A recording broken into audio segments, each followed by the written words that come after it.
Michelle Cotts mantiere Mombasa makano usiki mawuok e meli okwedo ripode malieko ni sukari mokethore mayande okane kambino ne osegol kendo otere chiro mar use ne johala.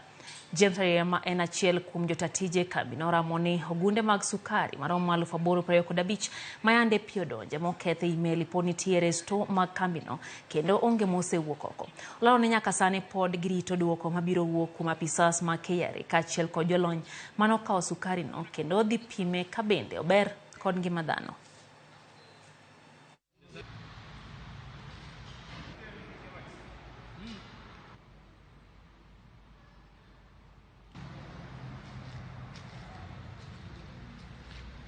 Sukari hii ilikuwa kwenye container 46.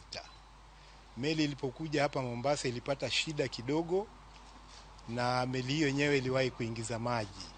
Ilipoingia maji kwenye hiyo meli, kuna maji kidogo pia iliingia kwenye container ambazo zilikuwa chini ya ile karibu na engine room ya ile meli.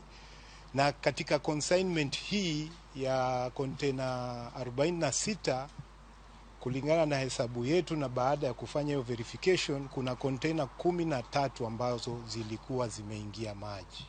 Na najua baadhi yenu mulikuwa mumeipata hiyo habari na muliipiga hata picha hiyo meli. Ilipata shida ya engine, ikaanza kuzama, ilibidi KPA waiokoe. Kitambo iokoe, maji ilikuwa imeingia kwenye hiyo meli.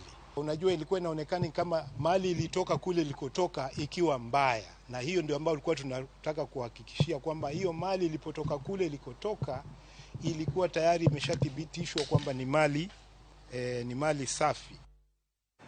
Wegbache makirinyaga kwa Otend County na